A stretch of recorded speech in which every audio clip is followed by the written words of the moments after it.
Coming up, Tzu Chi Foundation builds a new bridge on behalf of DaAi Village residents in Palo, the Philippines. We take a look at how Tzu Chi volunteers in Indonesia inspired their care recipients to help those in greater need. Welcome to DaAi Headlines. I'm Helen Liao. Thank you for joining us. Following Typhoon Haiyan in the Philippines, local Tzu Chi volunteers provided survivors with immediate assistance and helped them rebuild their lives. Among those on the receiving end were 255 households living at the DaAi village in San Jose, Palo. Recently, upon learning that the only bridge connecting residents to the outside world was damaged beyond repair, Tzu Chi volunteers decided to help them rebuild a bridge.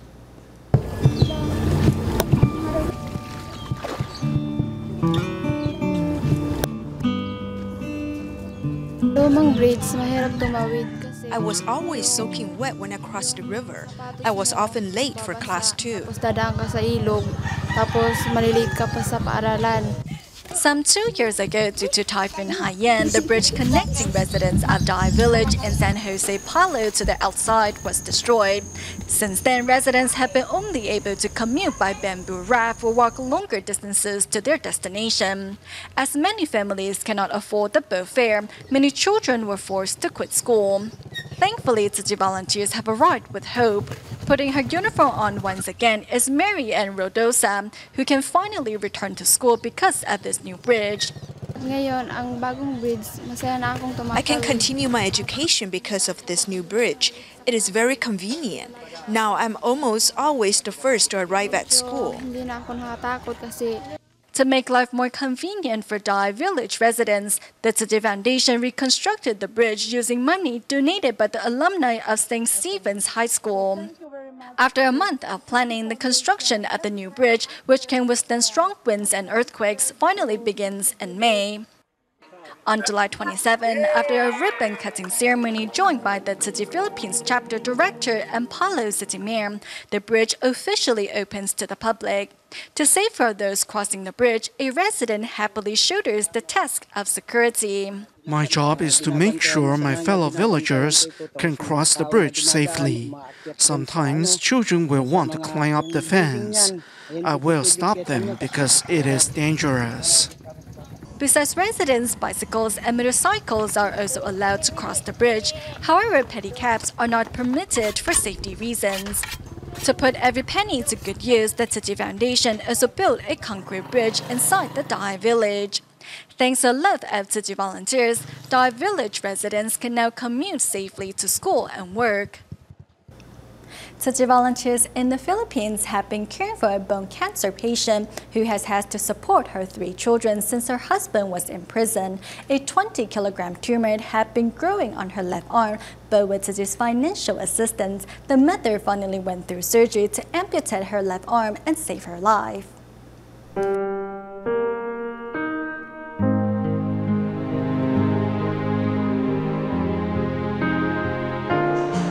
For a year, the tumor on her left arm, caused by bone cancer, controlled Adelina's world. I hope they can help me because I do not want to die.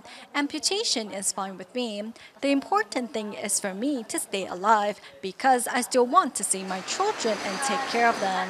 Fighting for her life, Adelina was willing to undergo the amputation of her left arm. Tzu Chi volunteers accompanied her as she stayed at the hospital, waiting for the upcoming surgery. When she opened her eyes again, Adelina has been relieved of the 20-kilogram tumor. Happy birthday, happy birthday, happy birthday to you. Maligayang, maligayang, maligayang pati. I'm happy because I can live normally again. My burden has been removed. Although I only have one arm now, I will still work hard to support my children and help my mother. Adelina's friends and families were also touched by her optimism. I'm happy to see my daughter with such high spirits. If it was not for Tzu Chi, we would not have been able to make it. I will take good care of my mother now that she has been given a second chance at life. Cherish what you have rather than lament over the loss. With her optimism, Alina is teaching her children an important lesson on the preciousness of life. Recently, the Tzu Chi Thailand chapter held its 7th free clinic on behalf of the country's refugees, serving more than 1,800 people. Let's take a look. The volunteers told the free clinic attendees in 5 languages about the reusable cup and the other items. Right after, a little girl used the reusable cup to drink some water. This is good. This is not bad. This is not bad. The Tzu Chi Thailand chapter held its 7th free clinic to safeguard the health of the country's refugees. And this time, a refugee and former nurse from Pakistan, Tony, wants to join the ranks of the medical volunteers. I have been worked very good hospitals, very international, but here we are getting same international services on free. 263 volunteers help out in this free clinic, some of them too busy to pay attention to their own health. They should have symptoms according to my diagnosis, but they say they don't. It means they're working so hard that they overlook the signs in their bodies. Providing much needed care, Tzu Chi volunteers are bringing the refugees medicine called Love and Joy. Every month, Tzu Chi volunteers in Xiamen, China conduct home visitations to gain a better understanding of their care recipients' situation and needs. Among the recipients are Li Jianshi and Lin Yuyun, both who have suffered from illness since birth. Next, we take a look at how local volunteers have filled both girls' lives with love and hope. How come you're so late?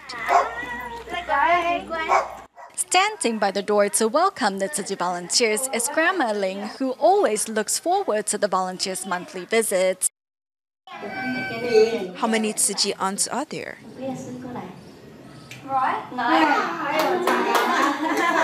18-year-old Lin Yuyun was born with cerebral edema and relies solely on her elderly grandparents. Facing the death of Yuyun's father and with Yuyun's mother remarried, Grandpa and Grandma Ling say that they are still grateful for what life brings.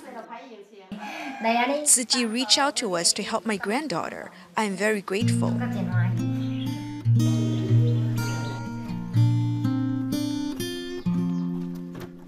Another care recipient is 19-year-old Li Jianshi, who suffers from mental disability and lives with her father. For more than 3 years, Tzu Chi volunteers have been making sure to give Li a bath and a haircut during their monthly home visits, thus providing her with a touch of familiar warmth and love.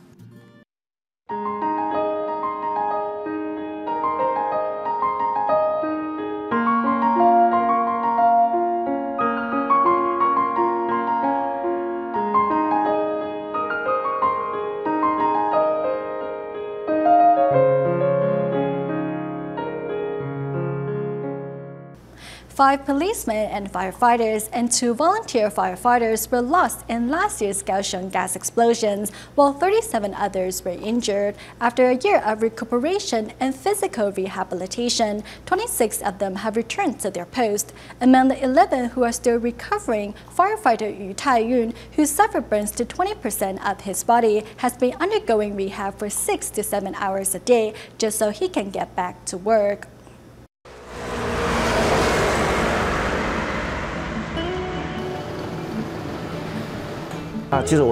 More than anyone, I want to get better so I can get back to work. My wife has been at my side from morning till night because after my session at Sunshine, then I need to go to the Zhuyin Armed Forces Hospital. Therapists here help me with my rehabilitation as the tissues on my hands have contracted. Notice how I need to pause when I speak. It's because of the pain.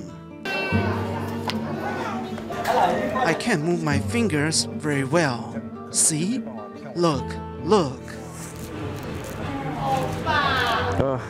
He still needs to wear his pressure garments for quite some time. During this period, he will need to courageously face the curiosity of onlookers.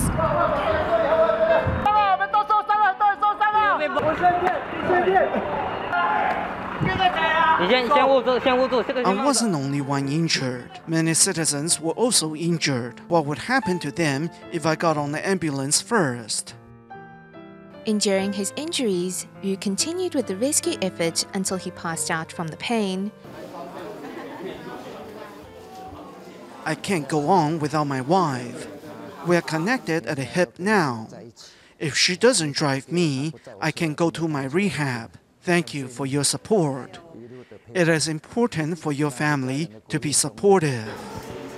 As the flammable gas ignited, those caught in the blast were scarred for life. 73 people suffered burn injuries that night, 48 seriously, and thus the Sunshine Kaohsiung Rehabilitation Center was born. Those injured might have trouble accepting their scars. At times like these, the support of other burn victims can be tremendous. A person came up to me and said, "My scars are my medals of valor." 37 policemen and firefighters were injured in the accident.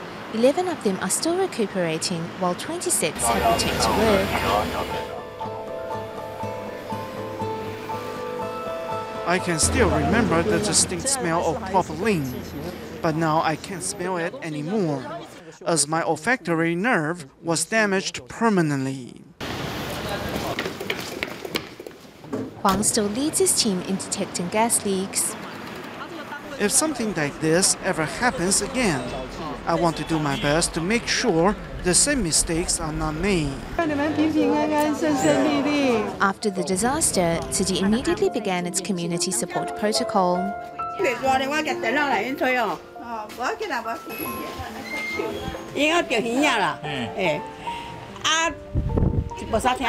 Grandma Chen has long battled illness while supporting her 4 grandchildren. Our tuition and some living expense are all subsidized by Tzu Chi. I'm very grateful. Without the volunteers, we don't know where we could turn. The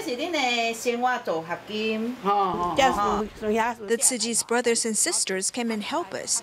Now my grandchildren's tuitions are paid.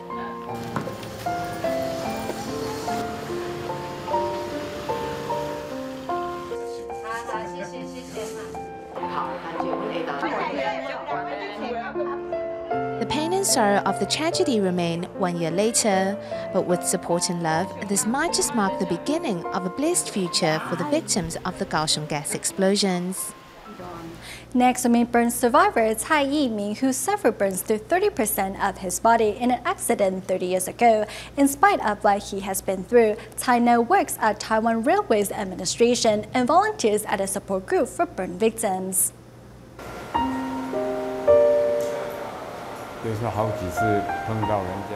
People stayed away from me when they saw me. For several months, I kept thinking about why I was being avoided. A burn accident left scars on half of his face. No matter what people say, I accept their opinions. Only perseverance and inner strength can help someone recover from such tragic experience. I am Cai Yimin, 58 years old, and I'm a maintenance technician at Taiwan Railways Administration in Kaohsiung.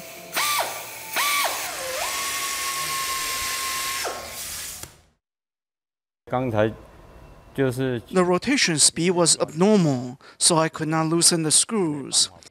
If we cannot figure things out at work, we need to ask. It is harder for people like us to work quickly, since our limbs have been deformed. Therefore, we have to work to improve ourselves first.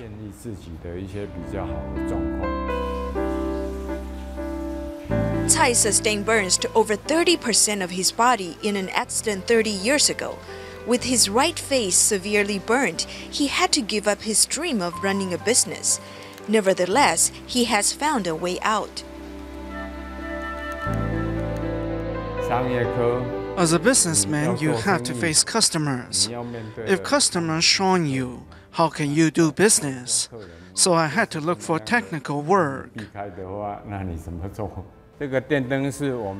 This light is our work light. I need to check the wires to see if the plastic skin fell off. I think there's a lot to learn in doing technical jobs. This is a path that I'm determined to walk. There will be no giving up for me.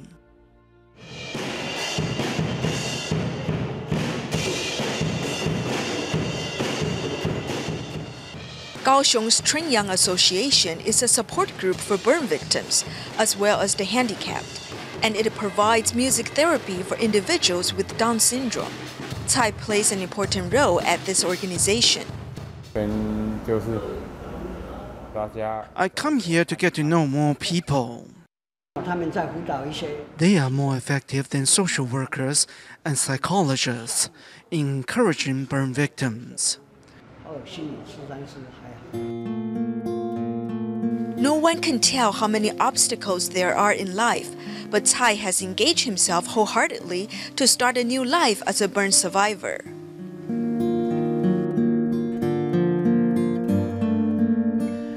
My appearance is different from others, but I have more inner strength than others. I'm willing to believe in myself, so I'm very happy now.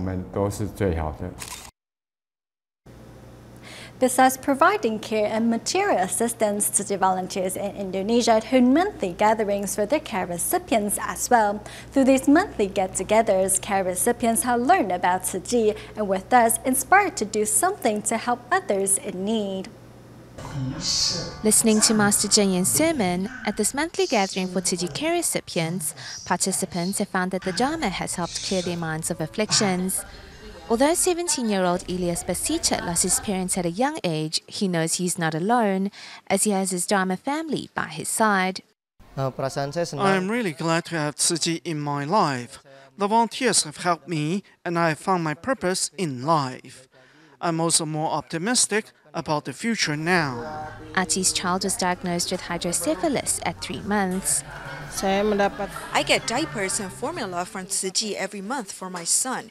He suffers from hydrocephalus. Susanna, like all other parents, wants to give her son a chance for a happy, bright future. The financial subsidies we receive from Tzu Chi are to pay for my son's tuition. We want to give him the opportunity to obtain a college degree so that he may have a bright future. We don't want him to be like us. We don't have a college degree. That is why life is so difficult for us. Although these families have been dealt a difficult hand in life, they are nevertheless willing to help others who are more destitute than themselves. Since coming to know Tzu Chi, these care recipients have learned to see the world in a positive light and take every opportunity to show kindness and gratitude. I have received help from many people in the past, so I want to reciprocate and help others in need. Although I cannot contribute much, I'm still glad that I can help in some way or another. Having nurtured a heart of giving, these recipients have come to realize that happiness doesn't result from what they receive, but from what they give. To make their summer vacation more meaningful, 2 students from Tzu Chi University in Taiwan undertook a 2-week teaching internship at the Bayan Lepes Tzu Chi Kindergarten in Malaysia, while a group of students from Taiwan's弘光 University also used their summer holidays to make a difference in the world as they traveled to northern Myanmar to teach children of a local school Chinese.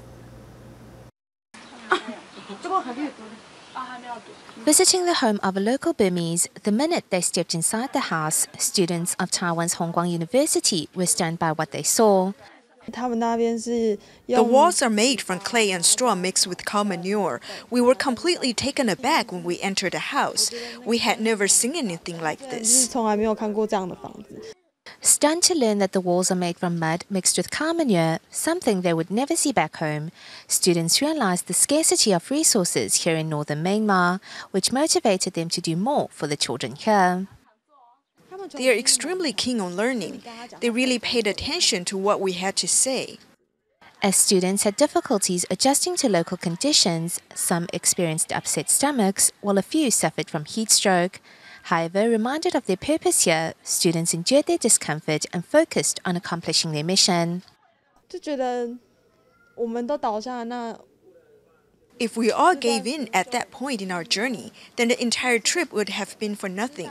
We encourage each other to finish what we had set out to do. The team even repainted the classroom walls to brighten up the room. The school was without electricity and the classrooms were dark. And on rainy days, it got even darker. So we repainted the walls to brighten up the classroom a bit. This 12-day volunteer experience not only left memories which will last a lifetime, these students have also realized their own blessings.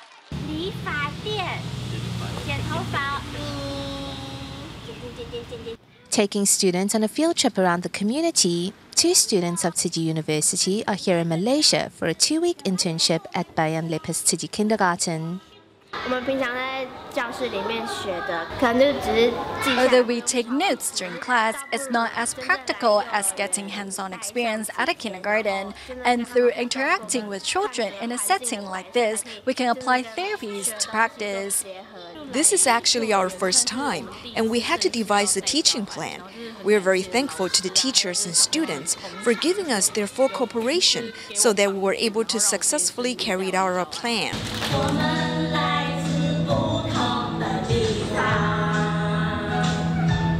On the final day of their stay in Malaysia, feelings of gratitude welled up in the girls' hearts as they look back on their 2-week journey. We will be very happy if children can remember what we have taught them. We will definitely visit again. We didn't know a lot coming here, so we're really thankful to the teachers for supporting us and helping us during these 2-week duration. Seizing the opportunity to build on their skills, the girls go home with valuable experience and knowledge that will surely help them on their future career paths. TIMA chapters across Taiwan held a get-together at the Shenling DaAi community in Kaohsiung, which was built by Tzu Chi to help displaced Typhoon Morkov victims restart their lives. Let's now join them.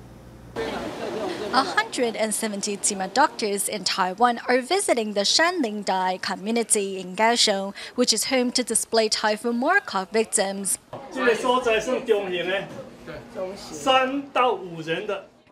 The doctors get a tour of the homes Tzu Chi has built for the flood victims and are glad to see that they are all living comfortably. When this community was first proposed, the master received much ridicule, but we firmly believed in the master, in doing the right thing. What stands out is how Tzu Chi respects all religions, as different churches were built here. I think TIMA chapters across Taiwan should come together regularly, so we may learn from one another. The doctors witnessed how flood victims left with nothing have restarted their lives here. Inspired, they hope at the next gathering they can also work on strengthening their pursuit at the Dharma. We go to Kuala Lumpur, Malaysia at the end of the show, where teachers at DaAi Kindergarten in Kepong took their students out to serve their community. By partaking in the event, students learn to cherish their blessings and experience the joy of giving. We'll leave you with these images. Thank you for tuning in. Goodbye.